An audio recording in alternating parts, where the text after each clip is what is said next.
and X. And the streaming quality will look worse than it is, and then it will improve on the final upload. That's just the nature of how Riverside works. All right. So thank you to everybody for joining this live discussion, not debate, but a discussion between Peter Beinart and Shai Davidai. My name is Gideon Askowitz, and I'm going to be moderating this discussion. So what we are going to aim to do in this about an hour-long stream is going to be to discuss free speech, then Israel and modern anti-Semitism on the college campuses, and the different views of our panelists. The questions have been submitted in advance, many of them, and you can also feel free to submit questions both to X and to the YouTube live stream, and I will be monitoring that as best I can throughout the conversation. So I'm going to give a quick intro to our panelists and myself, and then we'll jump into it. So my name is Gideon Askowitz. I am a student at the Macaulay program at Hunter College, and I began to engage with anti-Semitism activism about a year ago after a protest on my campus.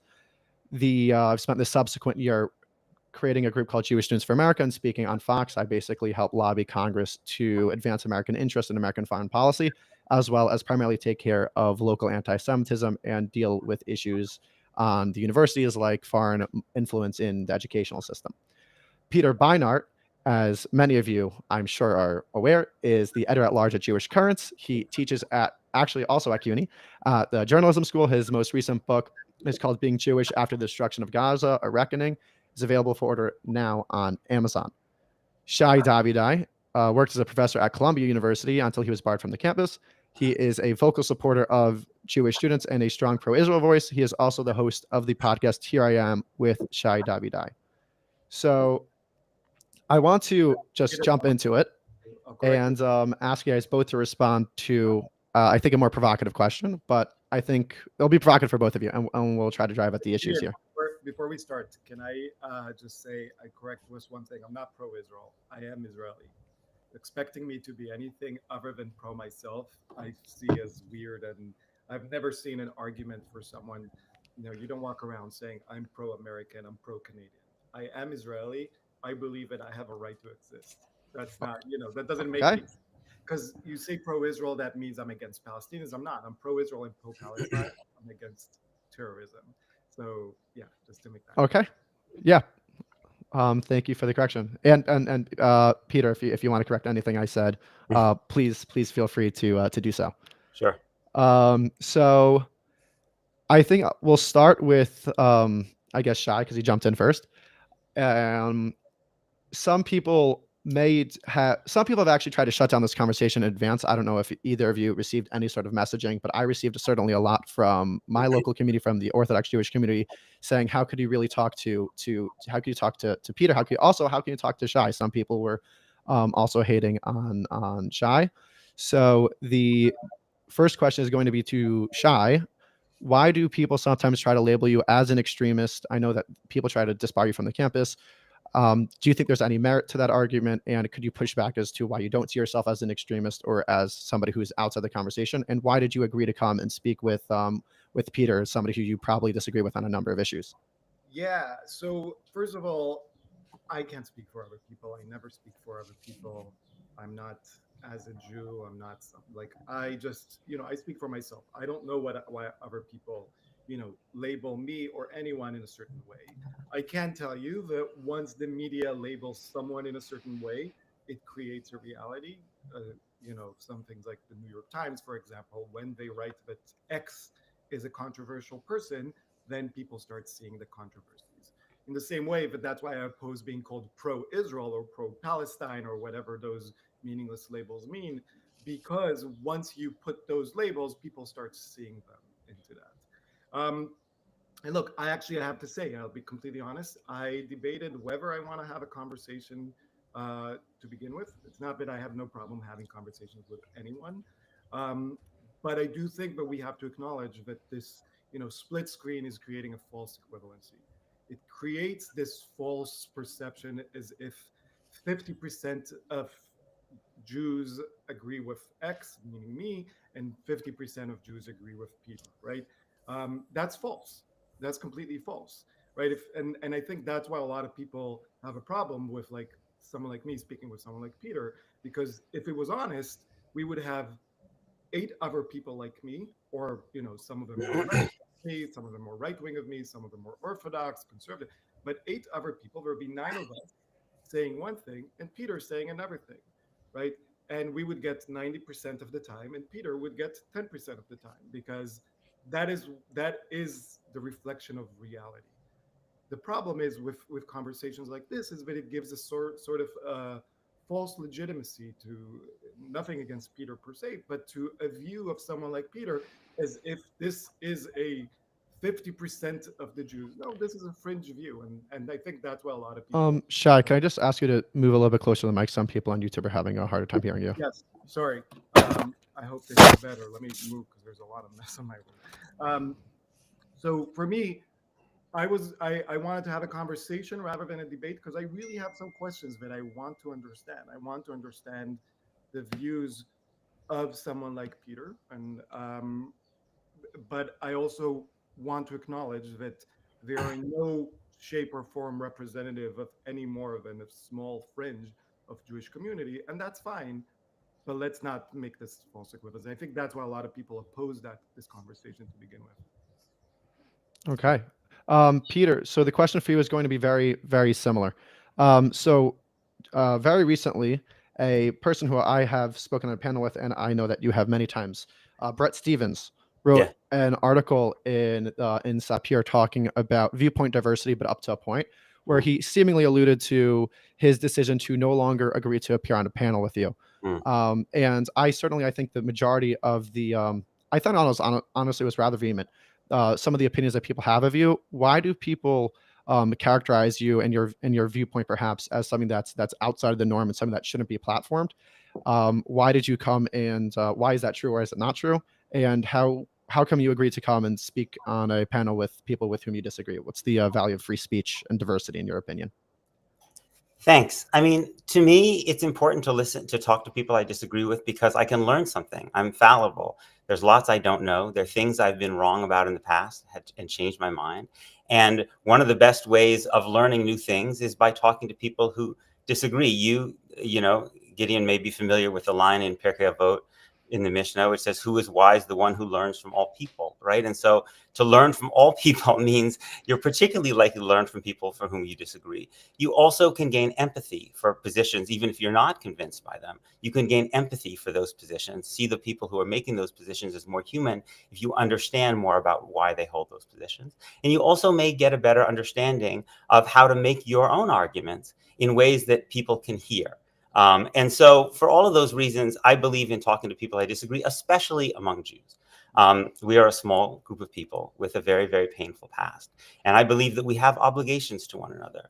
You know, Kol Yisrael Aravim Zeh B'Zeh. We have obligations to one another, even if we profoundly disagree. Jews have been profoundly divided by many things for millennia.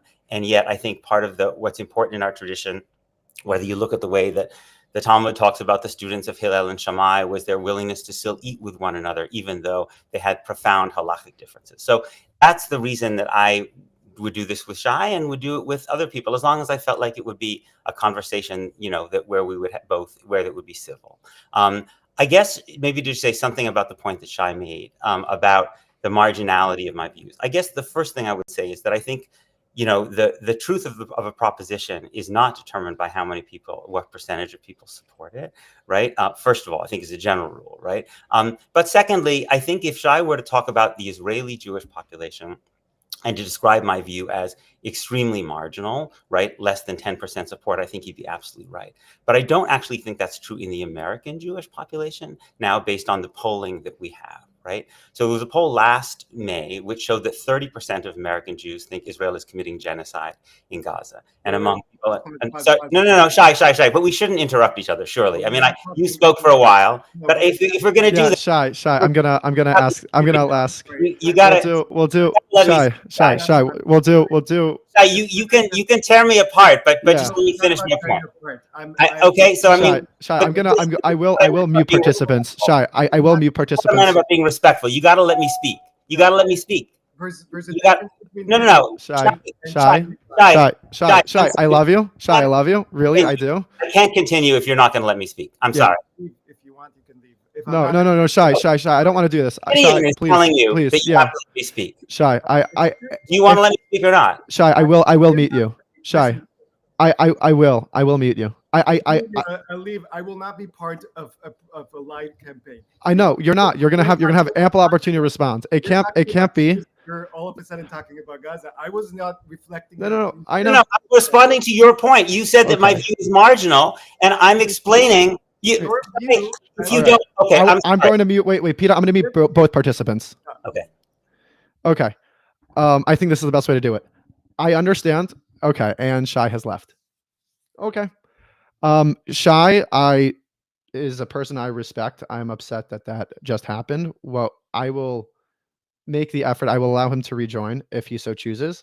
In the meantime, though, now that he has ceded the ground, Peter, I think we could just proceed as an interview and discussion between the two of us, if that's okay with you. Wait, I just have to turn on your audio. I told you that I would make a very good faith effort here as a moderator. And I'm trying to uphold that. I'm somebody who really strongly believes in freedom of speech. I'm somebody who's probably more sympathetic to Shai's positions, but I don't think that was the right way to go about it. So, Peter, it is now up to you how you want to proceed, but I apologize for that. Well, in general, I feel a little uncomfortable proceeding because I think it's unfair for me to have the mic without Shai. On the other hand, given that you do hold views that are more similar to Shai's, and I imagine can ask questions that would reflect some of his perspectives. Yeah. I'm okay doing it, I think, because I know that you're going to ask me tough questions, and so I'm okay doing it. I mean, it's really too bad because the only point I was trying to make was that I do think that there, if you look at the poll that came out last year, which said that 30% of American Jews think Israel is committing genocide, and that was before the Amnesty genocide report. That was almost a year ago now. Or the 2021 poll, which showed that 25% of American Jews think Israel is practicing apartheid. And in both those polls, the number of young American Jews was significantly higher. So under 44, it was 38% who said Israel is committing genocide, and under 40, 38% said Israel was practicing apartheid. I'm not claiming that those are views that are really anathema to the American Jewish establishment, and I think would be considered actually delegitimizations of the state of Israel. And yet a significant percentage of American Jews, not a majority, I'm not saying a majority, but a significant minority of American Jews. Oh, Shai is back. So let me just finish. Well, now, Shai, you didn't hear me, though. No, he was following the live stream. Anyway, so my point was simply that a significant percentage of American Jews and a even larger percentage of younger American Jews, right? We're talking about 38%, actually hold views that would be considered to be delegitimizing of the state of Israel. And so I don't think among American Jews, especially younger American Jews, that the views are quite as marginal as you're suggesting. That was all I was saying. Okay. So, Now, Shai. Let me respond now because here's the problem: is I have a problem with lies, and I have a problem, and that is something that I will not be part of. Right? And it's amazing to me that Peter cannot go 30 seconds about talking about being Jewish without talking about something else. I did not say anything about Gaza, about the war. All I said that your anti-Zionist views are marginal, and they were marginal before the war and before this poll.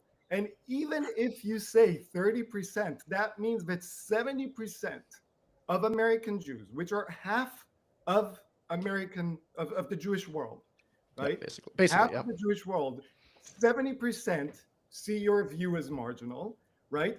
I would say 99% of Jews in Israel, and of course, you being American-centric, you're now thinking of Jews in Latin America, Jews in Europe, Jews in continental or British Europe, Jews in Australia. So don't switch and bait. That's all I'm saying. I said that your views as an anti-Zionist are marginal. You brought in Palestine, Gaza, whatever. We can talk about that. But are you not Jewish first? Like, why is your entire identity? Every argument has to be about what's happening somewhere else. Where is your Pirkei Avot? Like, just having the backwards of like your older religious text is not enough. You can't start 30 seconds into a conversation and then deflect to what's happening in Gaza. Okay, can I take that apart? I think maybe just to parse that out into maybe a more distilled question for a response. So Shai, thank you so much for coming back. I don't know if you heard I was telling Peter that I was probably okay, yeah. So I do more sympathize with your positions. But let's just so I think what maybe what you could respond to is maybe there are degrees of anti-Zionism. So while there might be polling that will suggest that there are many people who are more sympathetic and increasingly numbers, I think those the polling data is probably accurate. Increasingly number of Jews who are more sympathetic to the pro-Palestine and would also simultaneously characterize themselves as not Zionist. Are those views necessarily the same as your position? You just recently wrote a column about the dissolution of Israel as a Jewish state and seeing a one democratic state as the most viable solution. So maybe there are degrees that might be marginal. If something I said is you see as incorrect, please correct that and respond to anything else I said, please. Sure, thanks. And I think it's I don't think we need to accuse each other of being liars, this kind of thing. I think we have a different perspective, right? Shai was saying that Shai, come on, we can't keep doing this. Shai, you can't keep interrupting me. But you can't. We can't. I'm sorry. There's plenty of time for response. On a live stream, it just becomes the audio. You can't. Shai, it's not gonna work. He's gonna mute you again if you're gonna keep doing this. Shai, please. Listen, if we're gonna have a conversation, it has to be grounded in facts. Okay. But right now, Shai, right now, you can press back and say that he's a liar. Like, I'm not going to disrupt ad hominem attacks, but just at simultaneous conversation, it's not productive even to your own viewpoint. So if you understand, I'm a pragmatist. Well, Gideon, you have to understand something. No. Shai, I'm sorry. I'm not going to participate in a conversation Shai, with you interrupt me. I'm just not. Please, okay. It's not productive. Wait, but then I'll tell you what. No, Shai, you don't get to tell me why. You can't interrupt. I'm not talking with you. I'm talking with Gideon. Okay, no, but it's a panel. It's a full panel. Okay, there will be complete time for. We could have done. You both know that we could have done individual interviews, and I would be happy to do that even after this. But on a panel, it's simply impossible for the viewers to hear your opinions when you're speaking at the same time. Even when you contest a matter of fact. Understand something. And I'll say this because I don't want to go through this again. And Peter, let me. No, Shai, I'm sorry. You can't act this way. I'm not going to participate in a conversation in which you interrupt me and then start making your points. So it's not going to work. Shai, right now you're asking for your. I will not be a part of the panel where okay. lies. All right. Well, then I think unfortunately we're going to have to stop. Shai, you're going to keep interrupting me. This isn't. No, Shai. Can you just okay, hold on, Shai. 1 point. If you're going to contend that he's a liar, can you not contend that at a separate second of speech? Okay. Conversation exists in a temporal form, okay. And when you speak at the same time, it is not a conversation at all. So you're not participating in a conversation. You've destroyed the conversation, and is therefore not possible for anybody to hear. So I'm going to hand back Peter the mic. Shai, I promise, Bemet, I promise that I will allow you to respond. You know that? You know I sympathize with you. Okay? It's about yeah. I understand, but in constructing this, I promise to be as impartial as possible. And I'm trying to do that. I'm going to ask Peter a lot of very hard questions, the same way I will ask you a lot of hard questions. They will probably be tougher for Peter. But it's not about Okay. Peter, I'm sorry. Please respond. And then Shai, you will have the mic. We're going to talk about Israel, and then we will talk about anti-Semitism in the United States. That's the structure here.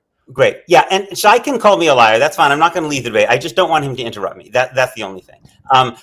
So as I said, it's true that the views that I hold would be extremely marginal among Israeli Jews, and I think Shai is right, actually, that among non-American Jews also more marginal than they are in the United States. But we have a significant number of increasing polling now in America, which shows that a significant percentage of American Jews hold views that actually are at least skeptical of the idea of Zionism. So I'll cite another one from the Canadian political scientist Mira Sukharov. When she asked American Jews if they considered themselves Zionist, if Zionism means the belief in privileging Jewish rights over non-Jewish rights in Israel. And I would contend that Jews do have superior... Oh, come on. I'll allow that. I'll allow it. It's not I a mean, verbal Shai, you're not interaction. making yourself look good. I mean, I'm sorry, man. Like, I don't know you, but you're not.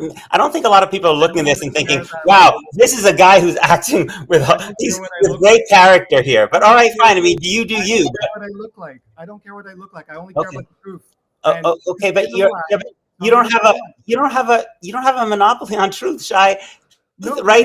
I know, wait, but that's wait. Okay, so let's make this productive. I'm gonna make this productive. Yeah, I'm gonna make this productive. Mira Sukharov said, let me just finish that and then I'll stop. Mira Sukharov found that when American Jews were asked if they consider themselves Zionism, if Zionism means the belief in privileging Jewish rights over non-Jewish rights in Israel, 69, and again, most of the Palestinians in Israel are not under Israeli control, are not citizens and can't become citizens. Those in the West Bank and Gaza, 69% said no. So my point is only, and I'm only talking about this because Shai brought it up at the very beginning. My point is that among American Jews, especially young American Jews, the views that I hold are not as marginal as he suggests when he suggests that there's 90% support for his view and only 10% of Americans are skeptical of the idea of a Jewish state. It's actually, I think, significantly higher than that. May I respond? Yes, you may. Okay. And if Peter interrupts, I will mute him. I will not. So Peter did a few things, and this is what he always does. First of all, bait and switch. You define Zionism as something, but it isn't, and then you show that people agree or disagree. If you ask people Zionism, do you agree that Zionism is picking your nose in public? Then 80% will say I oppose Zionism. So you can't just define Zionism the way you want it so that people will then disagree. Second, he did another bait and switch where he comes and says, look, it's not that marginal. If you only look at the young Jewish Americans 18 to 25, I didn't say that it's marginal among the young Jewish Americans. I said, if you took the Jewish whole, because Peter so loves the Klal Israel, then yes, you will need to have 9 non-Peters, some of them like me, some of them not like me, and then 1 Peter. But that is how, Peter, you always do that. You change the definition, right? You change the numbers, and then you change the denominator, and that in that way you're able to say, oh, look at me, I'm actually not that fringe. Instead of being proud of being fringe, you're as fringe as the anti-Zionists in the Yevsektia in Soviet Russia, as fringe as the anti-Zionist leagues in Iraq and Egypt. You're as fringe as the Hellenistic Jews that brought idols into the temple and tried to reverse their circumcision. It's okay to be fringe. Why do you need to pretend that you speak for Jews when you don't? I don't write books saying on being Jewish X because I am not speaking for the Jews. I don't go around, and if you go on Peter's social media, you'll see how he talks about American Jews, and mostly young American Jews, showing that he even doesn't care or doesn't see himself as part of the whole Jewish experience, because all I was talking about before you lied, that all I was talking about, that 9 out of 10 of Jews in the world are Zionists. It has nothing to do about Hamas, has nothing to do about the war. Stop bait and switching. Answer the questions, have that conversation, because it's not productive having 2 conversations where someone just comes up with definitions then in order to fill his whatever quotas of anti-Zionist rhetoric, and the other person just coming and say, no, you're absolutely wrong. Great. Okay. So can you do respond in 60 seconds, and then I'm going to switch to concrete definitions, and we'll move the conversation to Israel exactly. Sure. I mean, I should say by way of passing, I don't define myself as an anti-Zionist. I define myself as a cultural Zionist who supports an equal binational state in the tradition of people like Martin Buber and Judah Magnus. So just so you have a little bit of better understanding of where I'm coming from.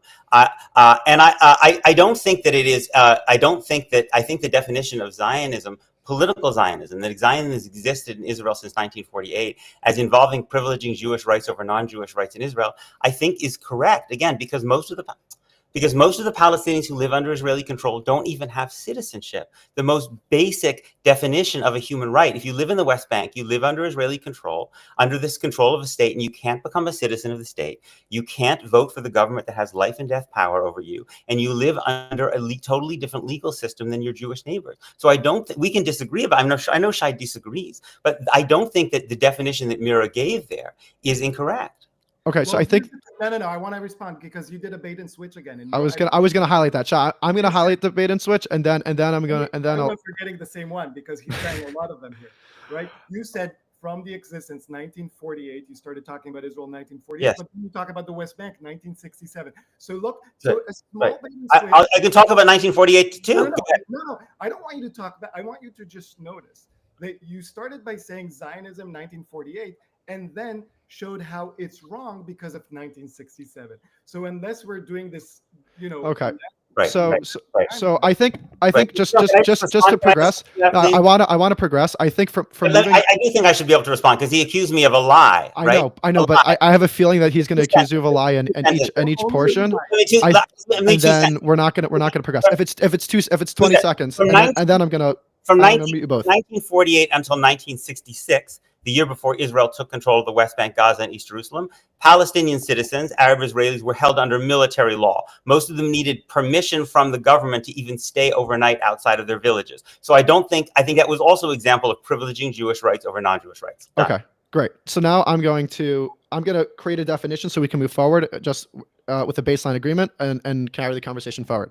So I think perhaps the definition of Zionism that we'll use going forward is just going to be the believing in the right of Jews to exist in an ancient historical homeland.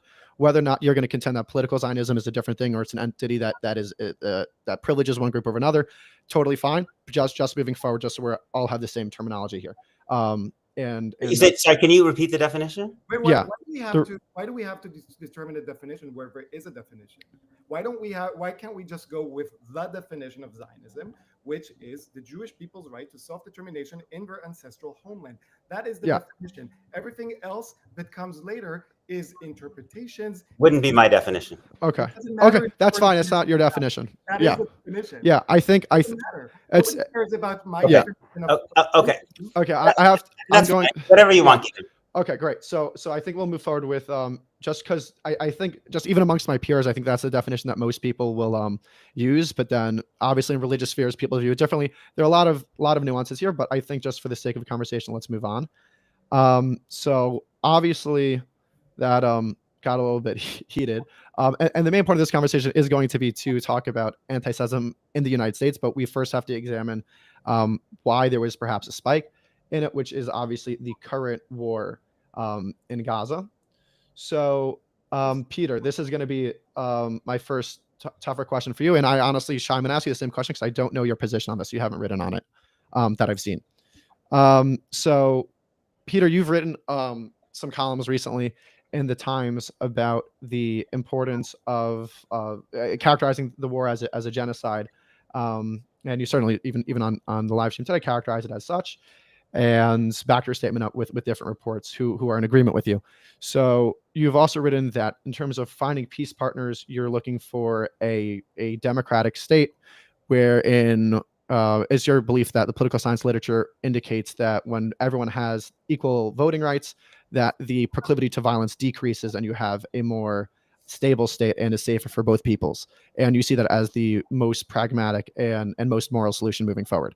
Up until now, have I characterized your views properly? Yeah. Okay, excellent. Fair enough. So the tougher part of the question is as follows.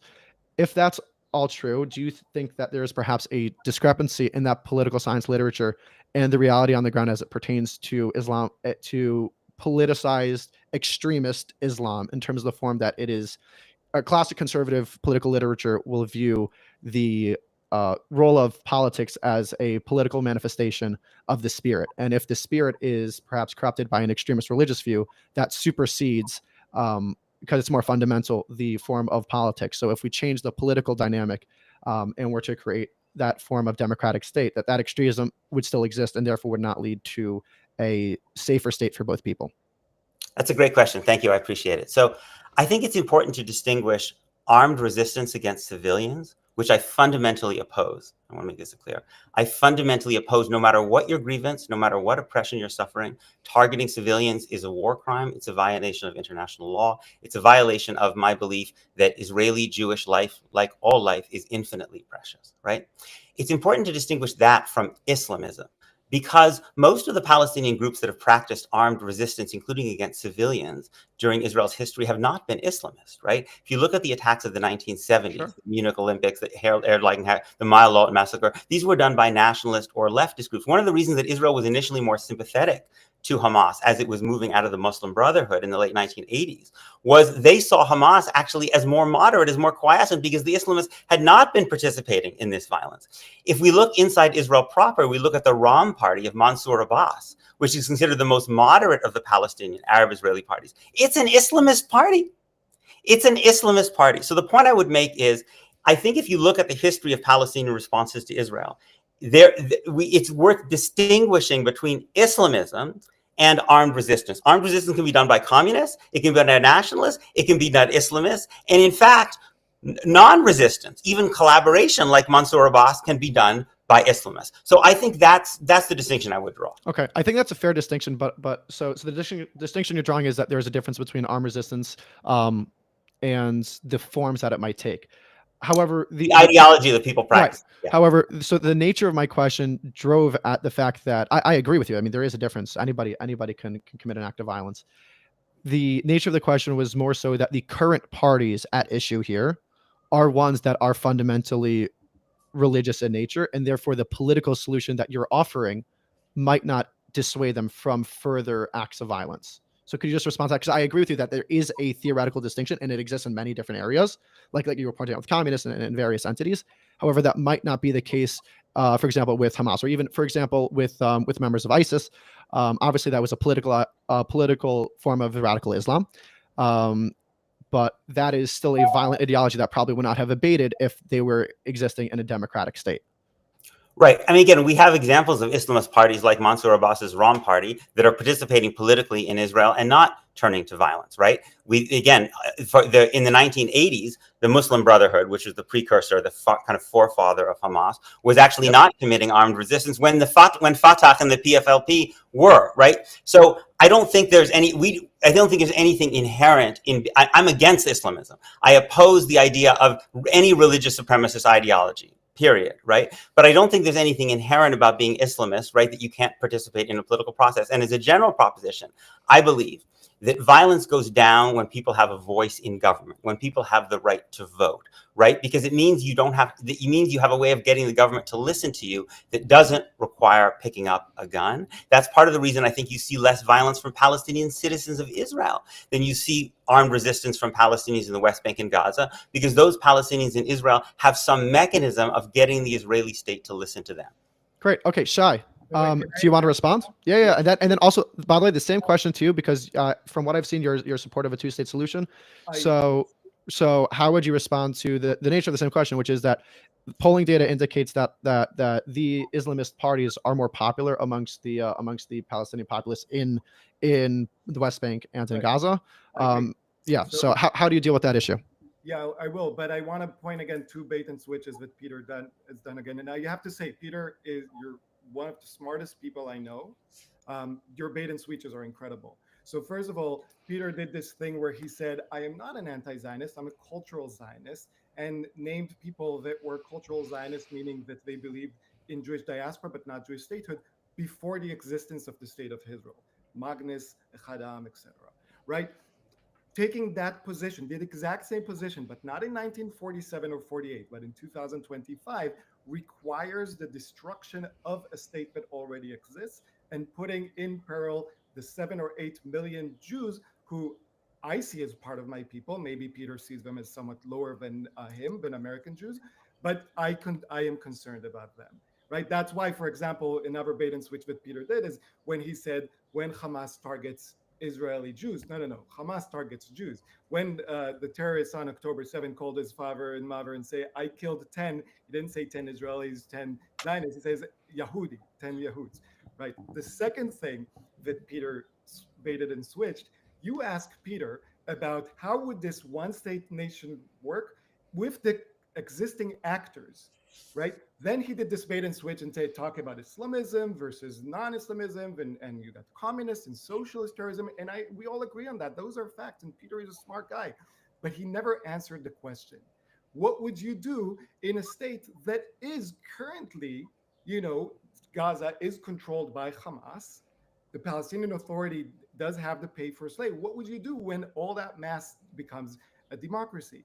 Now, what Peter might not tell you is, like myself, and I assume like Gideon, he is very, very Ashkenazi, meaning that he just is completely Yeah, not I don't know what he's not that. he's completely not concerned with what the history of Jews has been in all surrounding countries of Israel, where it has never worked, that Jews have had equal status, equal status in the Arab states that they have lived in. Now, could they have had equal status? Maybe, but I live in the real world, not in the hypothetical world. Okay. Now, Can I, Tatum, to your Yes. Wait. question, So now to answer the question, then yeah, can I then just, Peter will do a 2-minute response. You'll have a 1-minute response to that, and then we're gonna proceed to anti-Semitism because so we're getting close on our time. for your question about a two-state, I think a one-state solution is basically a non-Jewish state solution. That means that Jews will not have a safe refuge in the world, right? And you can also see this because all of Peter's camp and his fanboys, they don't scream free Israel from the river to the sea. They scream free Palestine from the river to the sea. Well, who said that one state solution needs to be Palestine, right? I don't think it should be Palestine. I don't think it should be Israel. But the fact that your movement, your people that are following you, they are not calling from the river to the sea, democracy will set you free. They are saying min al-yam Palestine Arabia, right? Palestine is Arab. Now, of course, you can say let's not listen to them when it's not comfortable. Two-state solution is the only thing that will, one, persevere with Jewish self-determination and also recognize the Palestinian people as a people who deserve their own self-determination. Now, it's a problem, it's complicated when you have such a radicalized population, not all Palestinians for sure, a radicalized population, but Nazi Germany didn't become denazified overnight. There were economic plans, there were strict educational plans, just like with the Abraham Accords. We can reach that, and within 10, 15 years, half a generation or a generation, then build two separate entities that respect each side's self-determination. Okay, great. So Peter, 2-minute response, and then Shai, you'll have like 30 seconds, and then we'll switch to anti-Semitism because that's really what I want to get to. Sure. First of all, my maternal grandmother was born in Alexandria in Egypt. Her family come from Izmir and the Isle of Rhodes. I guess Shai didn't do a lot of research about me before this debate. And in fact, that maternal grandmother is the person I dedicate my book to. Born in Egypt, Shai. Shai, no, you're not going to interrupt. Shai, yep. Right. So anyway, just to put that on the table. I don't support. I don't support a country called Palestine from the river to the sea. I don't know who Shai is talking about my minions. I write for myself and what I believe. I believe in the idea of an equal binational state that would reflect the collective characters of both peoples. So it would not be, and it would have a name that would reflect the characters of both peoples. Shai said he supports a two-state solution. I actually supported a two-state solution for almost all of my adult life until 2020, when I came to believe it was no longer possible. And one of the reasons that it was no longer possible was because I had spent really decades trying to convince people just to do things to stop the growth of Israeli settlements in the West Bank, because you can't have a contiguous, viable Palestinian state if its heartland is going to be in the West Bank, if you're building more and more settlements and you're taking more and more land on which the Palestinians would have their state. So when I hear people say they support a two-state solution, like Shai does, I always have the same question, which I'd like to ask you, Shai. How much time have you spent over the last year and a half trying to limit settlement growth? And are you open to the U.S. trying to use its money that it gives to Israel to say no, not being willing to give money to Israel that contributes to the growth of settlements? Because if you don't, I don't quite see how actually you're supporting a two-state solution. So I agree. First of all, I agree with you. I agree with you that unrestricted building in the West Bank is going to be a problem and is a problem. I'm not saying that it's not.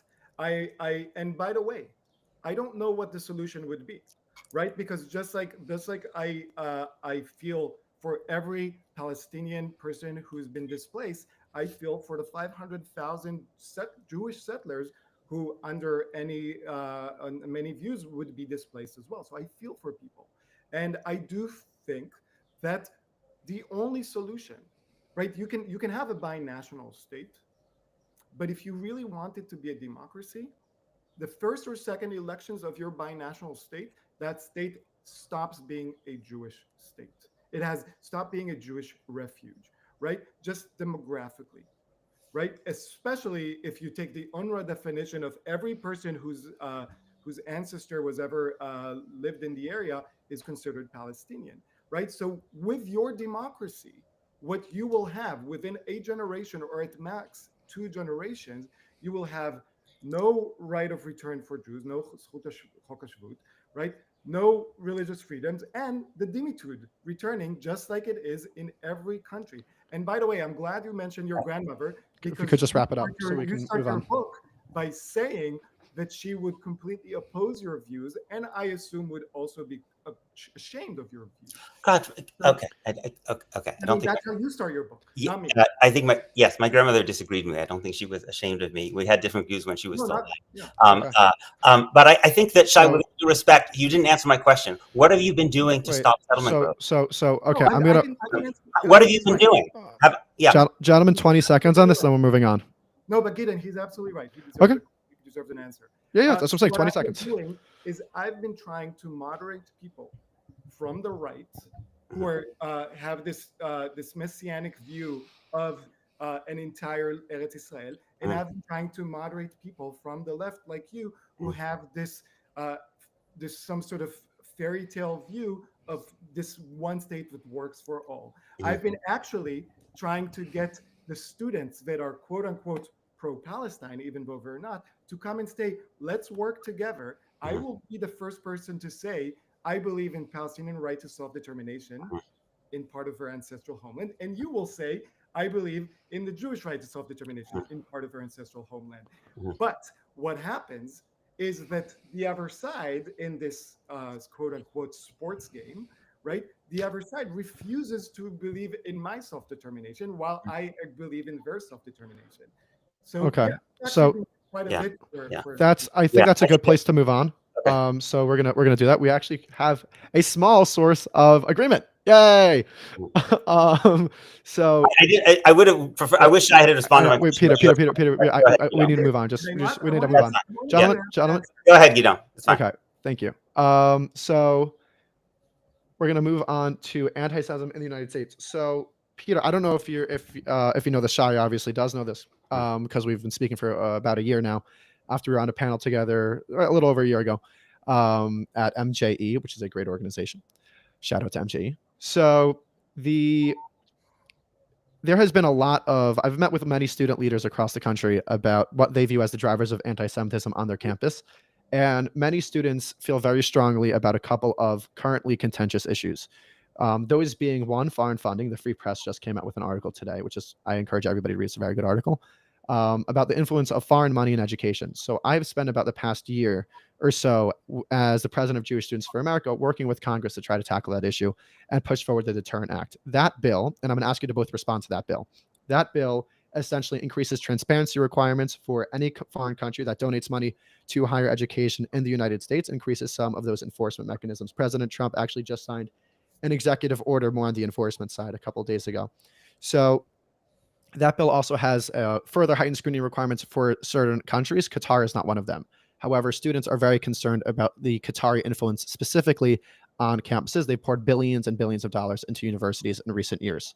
So what I'm going to do now is I'm going to ask you both to respond to how you view the influence of foreign money on campuses, if you think it's a driver of anti-Semitism or not, and if you would like to see a bill like that move forward. So I'm going to start with Shai, and I'm going to ask that we keep our answers shorter because we're coming to the end of our hour, and there are other issues that I want to get to that I think you both want to as well. I'm happy to stay for longer, by the way. Unfortunately, I don't have more than an hour. Go ahead. That's okay. Yeah. I can't speak for the bill that I haven't read. Okay. But this has nothing to do with anti-Semitism, by the way. I think that when you have unchecked foreign influence, nothing. It's mostly about China. Right. So unchecked foreign influence on educational systems is a problem, especially if we take it seriously that social capital is the most important capital, especially in a post-industrial society, right? And education, higher education mainly is where you get that social capital. So if you're basically having other people invest or in your social capital with things you don't know what they're investing in, right? And there's no transparency, that becomes a problem. Yes, it becomes a problem with anti-Jewish and anti-Israel rhetoric, but it also becomes a problem with anti-Americanism. It has nothing to do with Jewishness, anti-Semitism. I find it hard to believe that someone would argue that no, we need to have billions of dollars coming from any country with no transparency, and we will trust the big corporations of Harvard Corporation and Columbia trustees to make good use of that money. Okay, Peter? I also haven't read the bill, so I can't comment on specifically. I mean, I think in general, as a general principle, I would say that anybody who's giving money to a university, whether it's a foreign government or for that matter, a corporation, right, there should be transparency. So if the Chinese government or, for the Japanese government is giving money for a particular program, I want to know what the rules are about who gets to decide who the professors are and that kind of thing. But if ExxonMobil or Pfizer does, I want that as well. Okay, excellent. So if we could, maybe this is actually a bipartisan bill. We are all representing, I think, probably different contingents of the political populace. Although I don't, Shai, are you an American citizen? I don't know if you are. I am not, and I also don't identify with any political leader. Okay, that's fine. So Peter, maybe you and I could actually work together to. Yeah, but if you read the bill, I know. I don't know anything about this bill, but maybe we could help move that forward. I think that would be really wonderful, and I think certainly a lot of students, a lot of Jewish student leaders really are pushing for that bill. So that's the first issue. And now, obviously, the second issue, which is very current, are the deportations that we're seeing. This is actually something that I have been pushing for in a particular way for about a year. So about a year ago, the students met and we decided and we felt that there are a number of students who are non-American citizens who are in violation of their visa agreements on existing U.S. law and Immigration Nationality Act. And we felt that they posed a threat to students, specifically when they violated that visa agreement. You're not allowed to come to you're not allowed to endorse terrorism as a while on a visa. It's a violation of that agreement, and the Secretary of the State has the right to have you removed. Now, there are people who agree with that position who disagree with the way that it's been manifested in the current administration. So to both of you, how do you view these deportations fundamentally, just on the theoretical level in terms of the law, and then how do you view Trump's execution of that law? So Shai, if we could also start with you for this one. So again, I would say, first of all, we have nuance. Right? We have to remember, while there are many ways to endorse, to break the law, endorse criminal activity or terrorist activity, there's a difference between someone signing a letter or writing an op-ed that I completely disagree with and hate, but I think they should have the right, and someone like Mahmoud Khalil and Masim Madawi, who led an organization that repeatedly excluded Jews and Israelis who refused to denounce their identity, who broke into buildings, who repeatedly expressed their open support for terrorism. So we have to make sure there's a difference between followers and leaders. Right now, with the question of the leaders, what do we do with them? Again, theoretically, we're not talking yet about the implementation. Then the question here is, at what point do we draw the line from speech to action? Right? Clear to everyone that telling someone should be killed is different than pulling the trigger, but we can't say that everything is speech, right? At some point, when you take over a university building, when you actively push Jews out, that is action. The second thing is, what is the line between terrorist activity or support for terrorist activity and not, right? I think most of us, especially living in the cushy, Upper West Side that we do, and I think three of us are, I'm in Washington Heights by Yeshiva University, but yeah.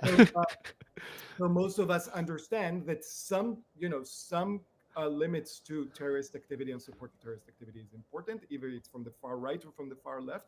But again, where is that line? And the third is, what are the rights that are afforded to citizens versus non-citizens? I believe I'm the only one here who's actually on a green card who could face deportation, right? So what are the rights? And those three things are extremely important and nuanced. So theoretically, if you actively, take actions in support of a terrorist organization, if you actively break in the university, repeatedly break the 1964 Civil Rights Act, which I hope Peter believes in just as strongly as I do, right? And if you're a violation of the contract of having you here, this is the green card or the visa, then yes, you should theoretically be faced with deportation. Should you be pulled out in the middle of the day by unmarked vehicles? Probably not, right? There are ways to implement it better, but yes, theoretically, I don't see any reason. Okay. Peter, same question to you. So, I mean, I would just notice unmentioned, because Shai mentioned those two Columbia students, that a whole number of Jewish students of Columbia have not only spoken up in defense of those students and talked about their personal relationships and how much they admired them and how well they got to know them. It's a bunch of them, actually. A number of Jewish students even chained themselves to the gates of Columbia in their support of Mahmoud Khalil. So I think it's just important to remember. I'm sure there are some Jewish students at Columbia who were very, very upset about the things that those students did, but there were other Jewish students at Columbia who were participants in those actions with them and saw them as friends. And okay, it's just. Shai, just kind of, I'm sorry, but man, it makes you look like a jerk when you do that. I don't know. Maybe you think it makes you look good, but it kind of makes you look like a jerk, I think. But anyway, wait, Shai, please, we're coming to the end of the hour. It's just like, anyway, it's, but I think that people should not be penalized for free speech, for their speech, and they should not be penalized for protests, right? So if a group of students who are not U.S. citizens, are in green cards or their student visas, the Israeli government has said now that they support the expulsion of all Palestinians from Gaza, right? In support of the Trump plan, right? So if that seemed to me a monstrous act of ethnic cleansing, right? And which would strike tremendous amount of terror in the hearts of all of those Palestinians who are going to be forced out of their homes, right? If a group of students on student visas want to go and protest in support of the mass ethnic cleansing of Palestinians, right? I think they should have the right to do that. And I don't think they should have their student visas revoked unless they're hurting somebody. You know, if they attack someone or physically, that's one thing. But I think people should have the right to protest, even in pursuit of things that I find abominable and even things that I think could be defined as genocide or terrorism, right? Because I think when you talk about expelling 2 million people, that seems to me likely to be pretty darn terrifying to the people you're going to be expelling, right? And I think they should have the right to do that. And I feel the same way about pro-Palestinian students who are on student visas. I agree with Peter on a lot of things. I agree that you shouldn't be penalized for protesting or for free speech, but I also want to note again Peter's incredible bait and switches. One, pointing the very, very minuscule number of 7 Jewish students who chained themselves to the fences at Columbia out of about 1,400 undergrad Jewish students and many thousand more grad and faculty Jewish students is again why I said fringe. And that's why, but unlike Peter, I don't care what it makes me look like as an asshole or a smart person. I care about the numbers. The other thing that Peter did, a very incredible bait and switch, Mahmoud Khalil and Mohsen Madawi started organizing on October 8th, 2023. That is when they started. It's not about what the Israeli government said or did in April 2025. So what he wants you to do is judge the past based on the present, saying what they did was in opposition of something they didn't know would happen, because unless they had some sort of time machine, right? Mohsen Madawi and Mahmoud Khalil started organizing on October 8th while the October 7th massacre was still going on, and while not a single Israeli soldier has entered Gaza. Right now, Peter would want you to believe that that is some protest against genocide, although it's not a genocide, ethnic cleansing, although it's not an ethnic cleansing, or whatever it is. The facts matter, Peter. The numbers matter. October 8th, 2023. How would you respond to that? I would say, should I respond, Guido? Please, yeah. However much time you need. It was pretty. Unfortunately, I'm going to have to go in 4 minutes. Yeah, that's why. It was pretty clear on October 8th, 2023, which was a day in which was really one of the most horrible days of my life, as we were absorbing the slaughter and kidnapping of Israeli Jews. It was very clear even on October 8th that Israel was going to launch a devastating assault on Gaza, right? It was, I think, on October 9th, right, that the Israeli defense minister said we're going to cut off food and fuel, right, food, fuel and I think the third was water, but maybe it was electricity, to Gaza. So you didn't have to be a rocket scientist to know on October 8th that terrible things were going to be done to Gaza in the coming days. Yes, but again, notice again the bait and switch, right? Peter said on October 8th, it was clear because the day after, someone in the government said something. So unless these protesters have a time machine or can really read the future, it was not clear. You're judging history based on, what you know now. You're bait and switching. The fact is that the protests start the organizing for the protests start the moment that the student organizations learned of the massacre. Okay. Now, that is the fact. If you want to refute the fact, that's something else. But you can't bait and switch again. It's So just work in logic. can I just distill just for our last minute that we have you, Peter? So I have a question. Actually, I think for both of you, I perhaps noticed what might have been an inconsistency, but we'll have the time to correct me. So the issue with students, you're both proponents of free speech and you want them to be able to protest as such. Peter, you were highlighting only in instances of violence that it becomes an issue. So would it be the case then that you disagree with the law would have mandated that if what Shai is saying is true, that Mahmoud Khalil was demonstrating in favor of October 7th, as students at CUNY were, they were posting explicitly in favor of it on October 7th. The law would mandate that their visas would be removed. So how would you respond to that? I don't know. Oh, Shai, are you going to me or Shai? To Peter, and then just because you have 1 minute left. Okay. Yeah. And then if Shai wants I don't know what the law says, but I would draw a very strong distinction between committing violence and supporting acts of violence by others. If someone supports the act of violence by the Israeli state, remember, there are more child amputees in Gaza now. Oh my gosh, there are more child amputees in Gaza now than any other place on earth, right? But if someone still supports Israel's attacks on Gaza, despite that, I don't think they have to have their visa revoked. Similarly, if someone supported October 7th, which I thought was a horrifying massacre and a series of war crimes, and I'm glad that for which you should be tried in international courts, if you supported those views, I don't think you should have your visa revoked. That to me is fundamentally different than if you commit violence. Okay. In which case, I would support you having your visa revoked. Right. Okay. So, Shai, again. So, by the way, let's be clear. According to Peter's own definition, Mahmoud Khalil and Mohsen Madawi need to be deported from the United States because they led the organizations that took hostage and hospitalized multiple janitors, their custodians. And yes, maybe they are not as erudite as the protesters that are reading Marx and Lenin, but they are actually the working class on campus. And they were the ones hospitalized and brutalized by the organizations. They're suing the school. They just filed a lawsuit. I agree.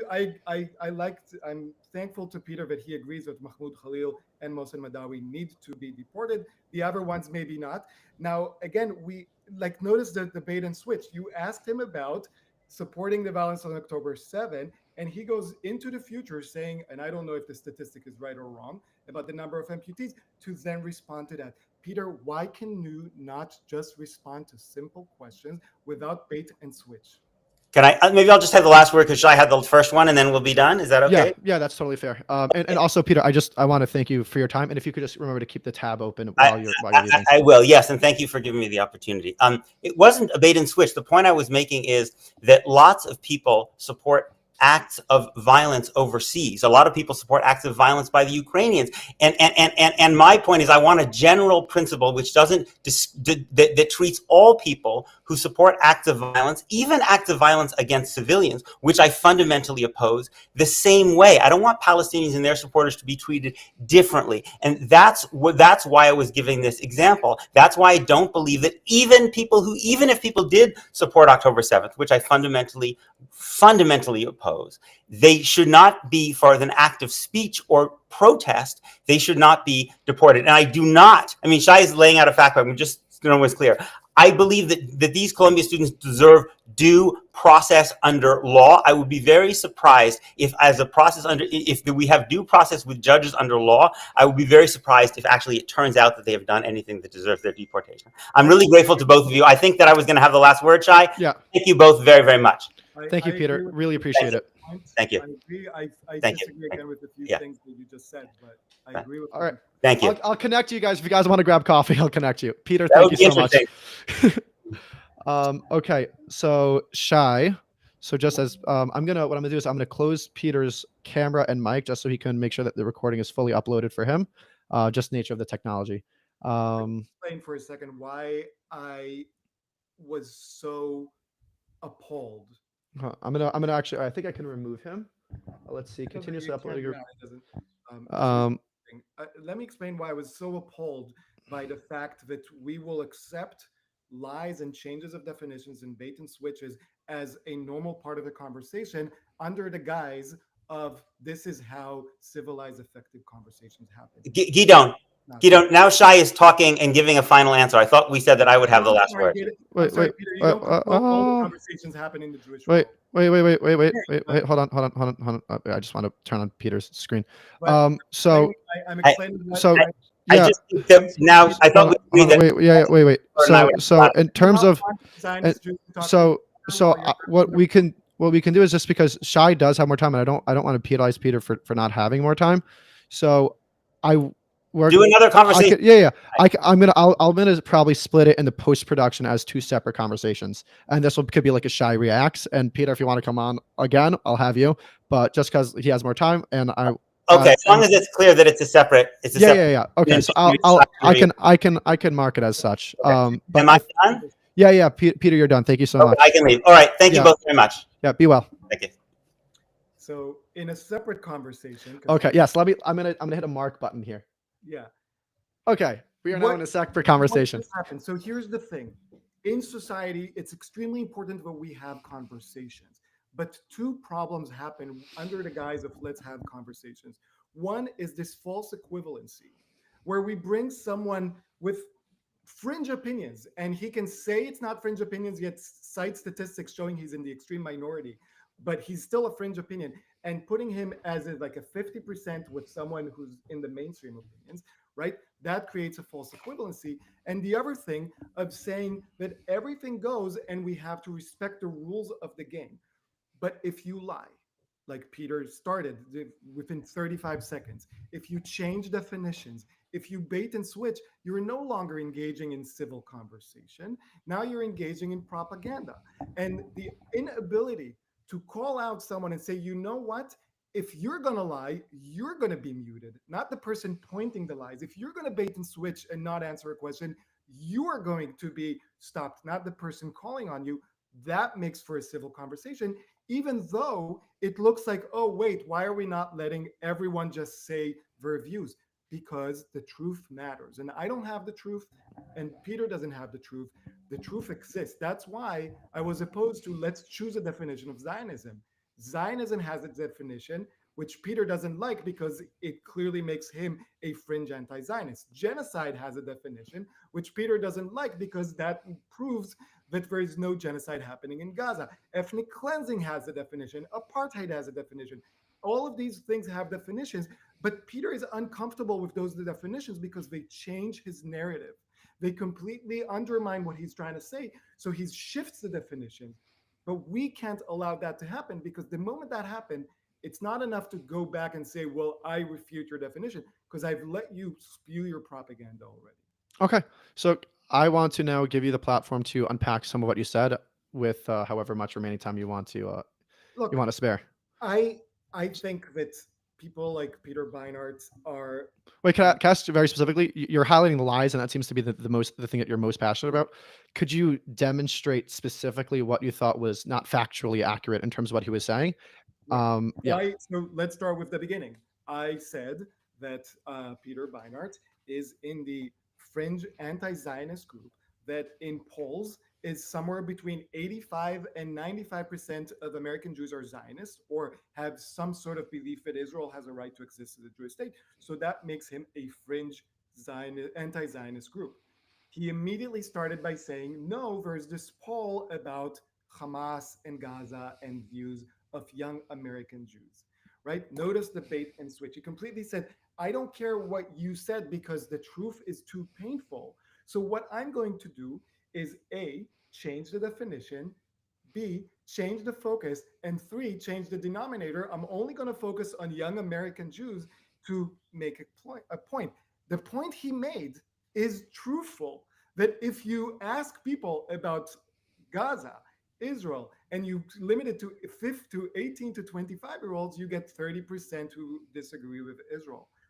But that was not in response to a question about people's views about Israel. It was about Zionism. And that shows you the bigger point that Peter's Judaism, and I don't doubt his religious convictions, not at all. And I'm not like, he's a Jew just like me and you. But his Judaism, at least his Jewish identity, hinges on other, on the Palestinian, on the conflict. He has no ability, if you notice, and you can run the video, no longer than 90 seconds to talk just about us. He just views himself as a reaction to something else. At the same time, he's extremely hypocritical because he sent his kids to an extremely expensive Jewish private school that I Googled today, says that one of its missions is fostering in students a deep commitment to the state of Israel in recognition of its centrality to Jewish people and Jewish identity. So while he has no problem sending his kids to a school because it's a great school, he'll go and he'll undermine the exact same things that he benefits from. Okay. So can I also ask you, because I think that this is also perhaps an issue for your position in terms of being pro-Palestinian. So how do you view the contention that the Palestinian identity is a mid 20th century, at the early 20th century identity, in terms of its the moral right of those Palestinian Arabs, as other people would call them, to have territorial sovereignty? I agree, right? I mean, I think that's right. That's again a fact that I don't know if Peter would agree or disagree, but if he would disagree with the fact, that would be a lie, and if he agrees with the fact, it'd be a problem for his arguments. But yes, the Palestinian people are a relatively new people. Every people starts as a non-people and becomes a people. When, if you go by the religious Jewish story, that Lech Lecha Me'artzecha is the moment that Abraham becomes, no longer an idolatrous and becomes a new people.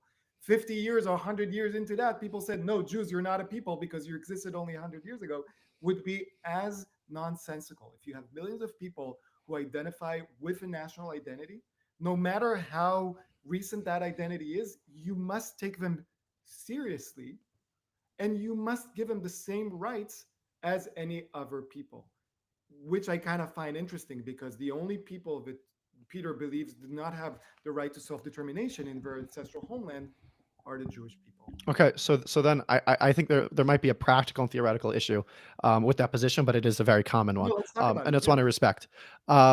So let's say in a hypothetical, you have the Samaritans in Israel, or I'm honestly less interested in the Israel implication of this question, because it's a global issue. Let's say in New York, there's a subset of people, actually happened during the BLM riots. You have a subset of people that declare themselves an autonomous zone, and they reconstrue their identity as a new novel identity. Right. Are they owed secession rights to create their own country? No, because a person, a nation, is bound by shared history, culture, language, and geographical location, right? It's not just, that's why your Samaritans example was actually a better example, and if there were millions of Samaritans, saying, you know what, we want an autonomy, it'd be hard to say, no, Samaritans don't merit an autonomy, right? And like it or not, and again, this is something that people agree or disagree with, Palestinian people have a shared language, culture, history, and geographical location. That does not mean that they deserve to have the entire land, just like the Jews do not deserve to have the entire land. Why not? Why they don't deserve to have the entire land? Because the right to self-determination is in one's ancestral homeland, not in the entirety of one's ancestral homeland, right? And that's an important distinction. And that is true for every group of people in the world, every nation, Albanian, Chechnyan, whatever, right? Because if we didn't have that, then we would have constant war everywhere around the world. That's Right? yeah. So, and that is why, again, Peter, for some reason, only his history starts in 1948. But that is why the Jewish leadership and the Jewish community in Israel accepted the Peel Commission's partition, which granted them 20% of the entire land, and 80% to what was then called the Arab settlers of the state or the place, which now are called Palestinians, right? Because the idea that you can still be an autonomous in your ancestral homeland and not be in its entirety. That is why I believe in a two-state solution. Whereas I can't be able to tell you, where exactly the border will lie, what will be the defense mechanisms, what exactly will it be demilitarized or not. Like those are things to decide upon. But I do know one thing: Peter's one state for all is basically another state that doesn't allow Jews to control their own fate. Okay. And there are, or maybe we could just round back out to some of the university issues. Are you optimistic in terms of universities? Are you currently back at Columbia? What's your current status in terms of work? I'm still employed by Columbia. I'm still getting paid by Columbia for not doing my job. So everyone who's out there, if you're ever getting paid for not doing your work, that means you're doing something right. And because if not, they would have fired me, like they would have fired everyone for doing something wrong, right? So, but I'm barred from entry. I still can't go into my office. Um, Whatever. That's Columbia's ways of dealing with things. Um, I am I'm cautiously optimistic. I am cautiously optimistic because while I am concerned about the ways these certain policies are being implemented by the current governmental administration, at least something is being done. Peter would have you believe that there is no anti-Semitism on campus because 7 Jewish students tied themselves into a gate in support of someone who the only reason they accepted the Jews were because they denounced their identity. In fact, can I tell you a funny story? Um, Please. there is the leader of the Jewish, one of the leaders of Jewish Voice for Peace at Columbia. Their name is exactly like mine, Shai, right? Shai, but they don't go by Shai; they go by Shay. The What I notice in the United States, the only people that call me Shay are non-Jews, because Jews that read the Mekorot know that the name Shai comes from David ben Ishai, and they know how to pronounce their own names. To me, while it's a small anecdote, it's emblematic of everything that's wrong with anti-Zionist Jews that follow Peter. Peter is extremely educated, but the ones He's that very follow smart. He's very, very extremely, smart. extremely smart. I'm not going to take that from him. Yeah. That's why he's able to get away with all these bait and switches. But the people that follow him, the young anti-Zionist Jews that he loves kind of like talking about and citing their numbers, they are completely uneducated about Jewish history, about Israeli history, and unfortunately, like Peter was a bit evasive, about Jewish history in North Africa and the Middle East. Because if Israel becomes a one state, it's not going to be Jews and Polish, Jews and Lithuanians, Jews and Americans, Jews and the French.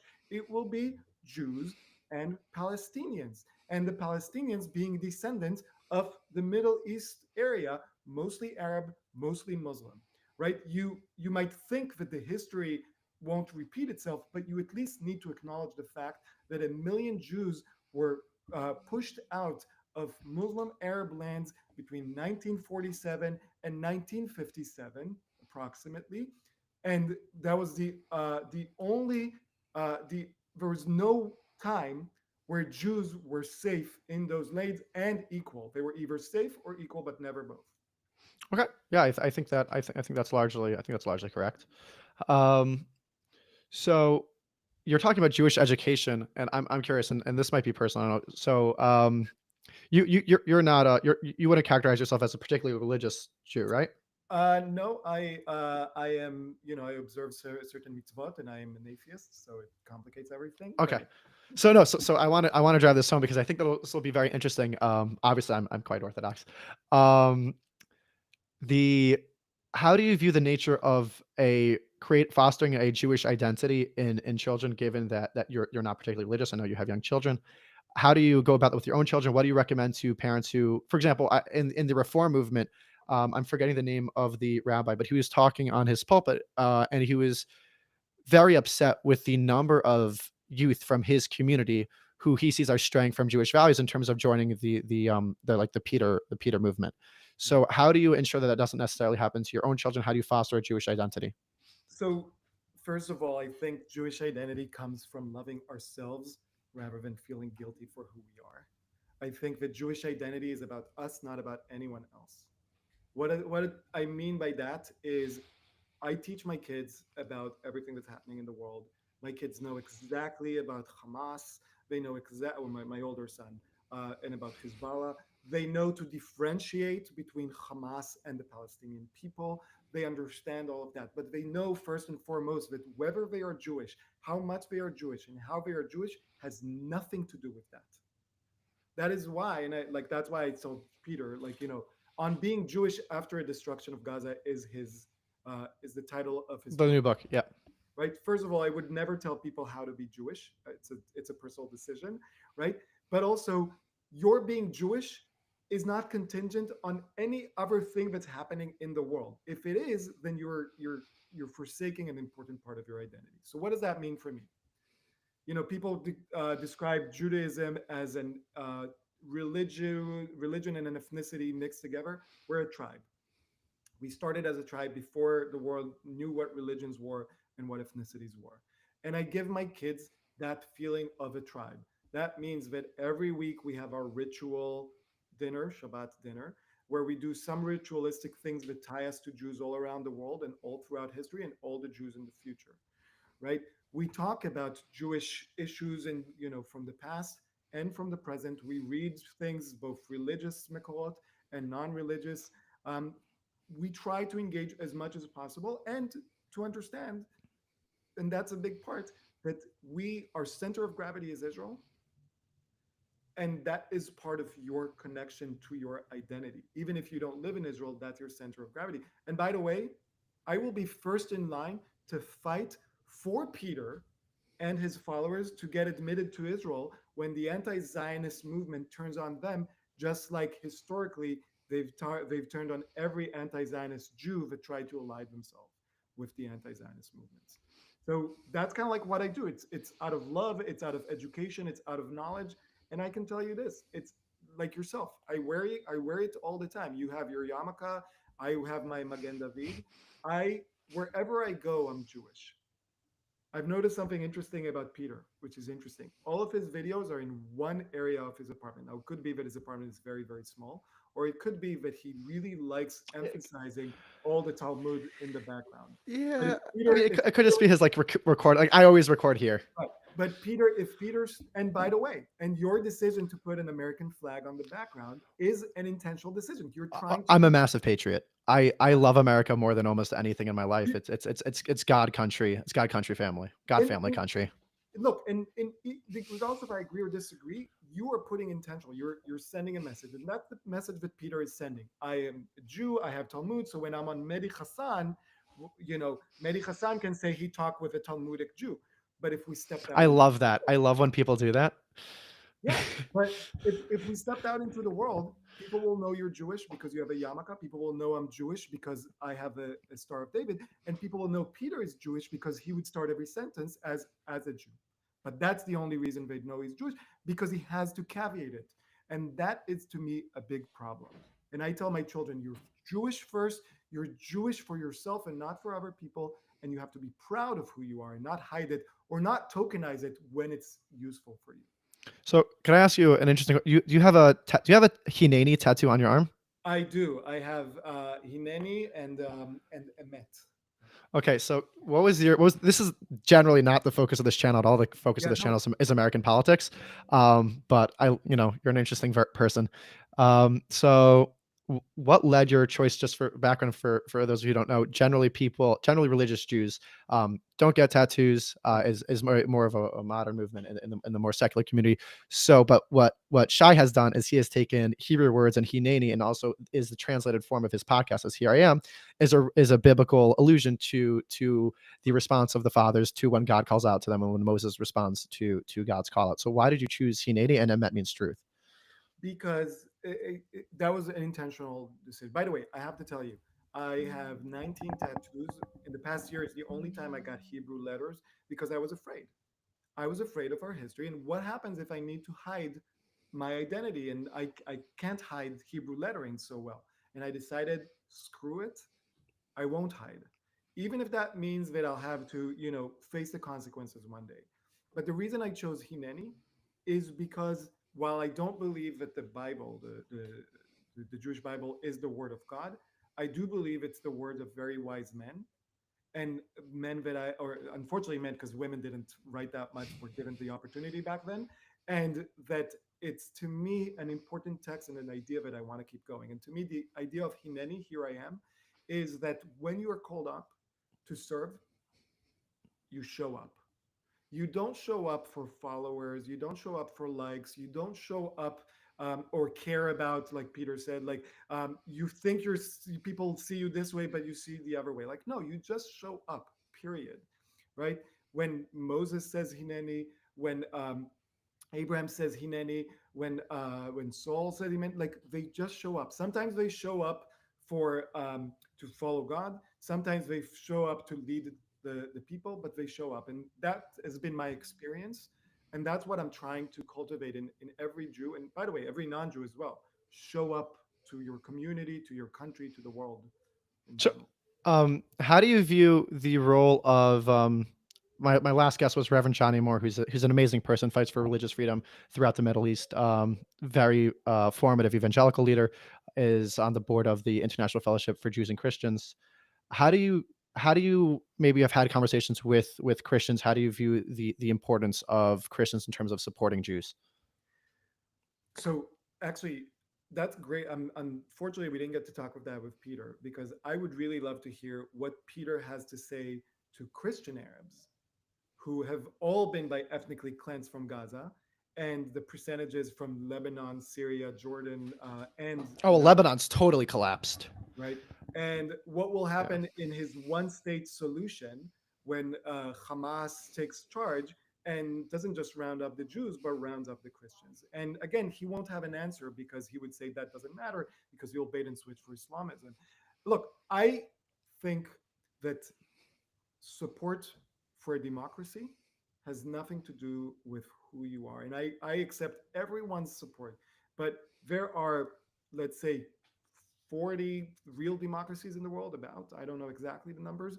I support every one of them. Now, I don't agree with every government, and I oppose a lot of the government, but I support the existence of the state as a democratic state, and I will never fight its existence. And if what brings people to the table to support Israel is the Bible, or the New Testament, or whatever, or the Quran, or the Book of Latter Day Saints, whatever it is, as long as you're doing the right thing, you're in the battle with me, and I support you, and we're in this together. Great. That's really wonderful. I appreciate Shai. I really appreciate the time. Yeah. Thanks. And listen, I just I think we should be having more conversations, but honestly, I think we should be having more conversations of different flavors of Zionism. Right? Of course, it's not as sexy, and it doesn't get as many views when you get like. Well, you did me a huge favor when you left that Zoom. I'm gonna be honest with you. Okay, maybe, but you got when you get like a fringe person who is okay with bait and switching and lying and all that stuff, and not responding and dodging questions, and you put them with like a mainstream Zionist, then there's clash, more views, more likes. That's how the algorithm works. But we shouldn't be feeding the algorithm. If 9 out of 10 Jews agree it's some version of Zionism, then all those 9 people should be in a room and talking about what version works best, rather than giving the people, the fringe that want the attention. So that to me is the most important thing. Okay, I totally got that. Actually, just out of one last question that I think Yeah, might be go ahead. interesting for you. Do you feel, and this is so in the this will be a pivot, and I'll bring it back through. So in the Ukrainian war, there has been a lot of upset amongst the American right in terms of the way Zelensky presented himself in the Oval Office, in terms of J.D. Vance characterized him as not being properly and duly grateful to the United States for the support. So how do you think Israelis, because you're an Israeli, so I'm not going to ask you for an American perspective. I have my own perspective as an American. Do you think that Israelis are duly grateful for the support of the United States in the region? And how do you see the role of yourself as an activist in terms of promoting perhaps more overt gratitude? Um, that's a great question. I think um, I don't know duly because I don't that assumes there's a right level and whether people are. I can tell you this: Israelis are more grateful for what the U.S. does for Israel than Americans are grateful for what Israel does to the U.S. People think that Israel needs the US, and it does for a lot of things, but they have to remember the US needs Israel as well. Not, and I'm not talking economics, and I'm not talking about the help with the Mossad and intelligence and stuff like that. I'm talking about Israel is the only foothold of the United States or the West in the entire Middle East area. If Israel was not a democracy, then you wouldn't have a democracy from, let's say, Greece. Maybe Lebanon is questionable because Hezbollah can Yeah. everything. But from Greece all the way to the Far East, you would have no democracy. Depending how you view India. Yes, India is getting an to India. interesting Yeah, case. getting to India. You got Nepal, but you Yeah. would have no democracy. So the U.S. needs Israel just as much as Israel needs the U.S. People forget. People say like, oh, like the the U.S. gives Israel billions of dollars a year. No, it doesn't. The U.S. gives a stimulus to American companies to sell to the US billions of dollars a year. Israel cannot spend that money anywhere else than in the US. It's like getting an amazing gift card, and it's a great gift card, but it's a gift card you spend here in the United States. If Israel stopped getting money, then thousands and thousands of people in Connecticut, in the shipyards, lose their jobs. Thousands of people in Texas lose their job. Thousands of people all over the country lose their jobs. So again, it's are we grateful enough? Maybe, maybe not as Israelis, but I don't think Americans are understand how much it's a bidirectional relationship. Okay, great. Thank you so much. 'Cause I just think that's an important question to answer. I think that's something that is No, it's a certainly a great. current conversation on the right, which is And by the obviously way, where I um, lay. whether Zelensky, I don't care how Zelensky presented himself, Okay. right? I He understand. could have worn a suit. uh, I understand. I completely understand. But I tend to focus on content rather than form, right? It's what you say, and we can argue about what he says, but it's what you say, not what you wear, not whether you use big words and the thesaurus. It's who you are, and yeah, Biggest words. You have to have the biggest. biggest words, bigly, very bigly. Okay. I think that'll conclude it for the stream. If you ever want to, and if I don't, I'm going to imagine that Peter will eventually watch this. If you guys want to connect, let me know. Obviously, I kept our email streams Yeah. separate to maintain both of your privacy, but I would be happy to connect you. It's always good talking to you. So thanks so All much. right. And thank you for organizing this. Of course. So I'm going to stop it.